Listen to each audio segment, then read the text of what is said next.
Ya, halo semuanya, selamat datang di Tak Usah Bercerita.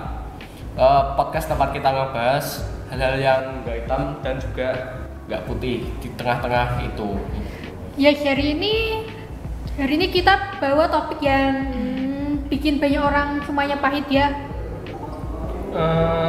Udah pasti karena kita bakal bahas friendzone, cinta sepihak atau sinyal salah.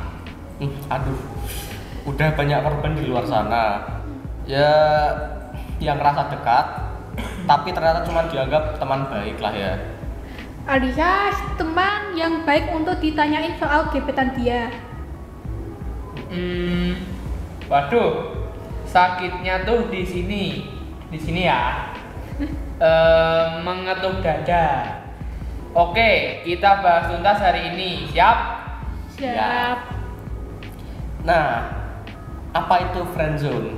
Ya, oke, sebelum kita makin jauh nih ya, kita lurusin dulu. Friendzone itu apa sih? Secara sederhana itu situasi di mana satu pihak punya perasaan romantis, tapi pihak lainnya cuma nganggap dia teman. Nah, tapi seringkali yang bikin rumit tuh komunikasinya nggak jelas. Yang satu ngarep, yang satu nggak peka atau sengaja nggak nangkep sinyal. Kadang itu bukannya nggak peka ya, tapi emang nggak ada rasa aja mereka itu. Cuman nyaman aja buat berteman. Dan itu sah-sah aja. Tapi masalahnya ya kita sering salah baca kenyamanan sebagai tanda suka.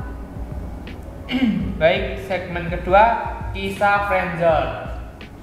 Gua pernah loh, dulu suka sama teman sekelas. Tiap hari nganterin dia pulang, dengerin curhat soal cowok lain. Aduh, udah kayak customer service cinta aja nih ya. Gue juga pernah sih, tapi kebalikannya dikirain deket karena suka, padahal gue cuma nyaman ngobrol sama dia aja. Nah itu dia, makanya penting banget buat clarify atau ngomong terbuka. Tapi kan nggak semuanya pada berani ya kalau buat clarify. Mungkin karena takut kehilangan hubungan atau ada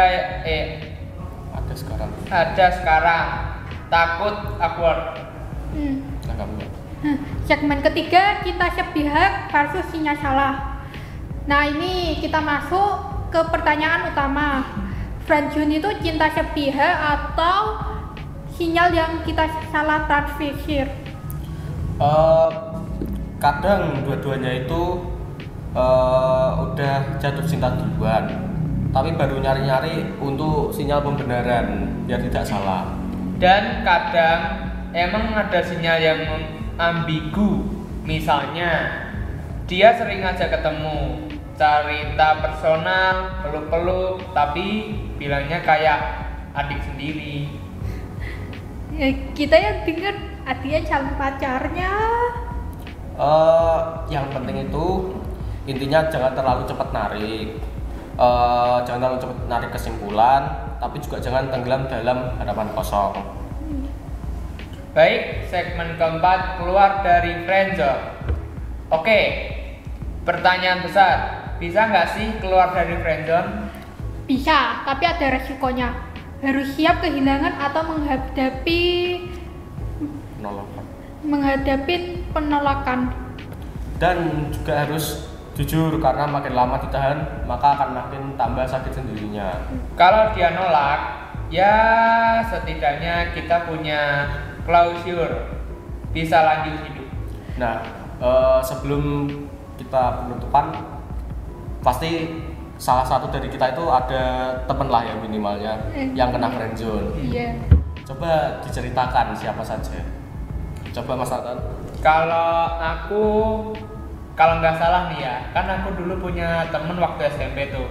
Temen aku dari SMP ku dulu tuh kejebak cinta sama temanku yang namanya A. Inisial lah ya. Yeah. Nah, habis itu ya makin kesini kok kayaknya mereka kayak makin asing gitu. Jadi ya aku mikirnya gak friendzone gitu. Jujur sih ya, aku juga pernah punya temen yang ke friendzone itu. Dilihat-lihat itu kayak sedih lah ya, soalnya kok kayak jadi badut buat dia itu, ngomong, dengerin cerita-ceritanya, tapi ya cuman dianggap teman dekat atau adiknya sendiri gitu loh, kok nyesek sendiri gitu loh ikut dengerinnya. Kalau jadi gimana? Saya sendiri belum pernah, jadi nggak bisa bilang.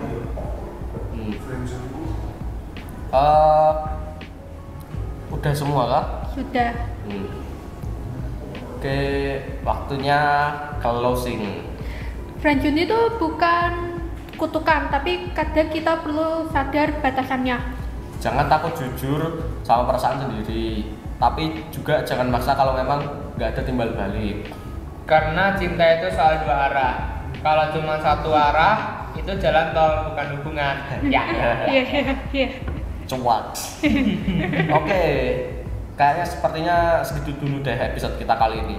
Buat kamu yang pernah di friendzonein atau nge-friendzone orang lain, share cerita kamu di kita. Jangan lupa untuk like, comment, dan subscribe di Telsa TV. Ya, selamat tinggal. Dadah. Dadah. Dadah.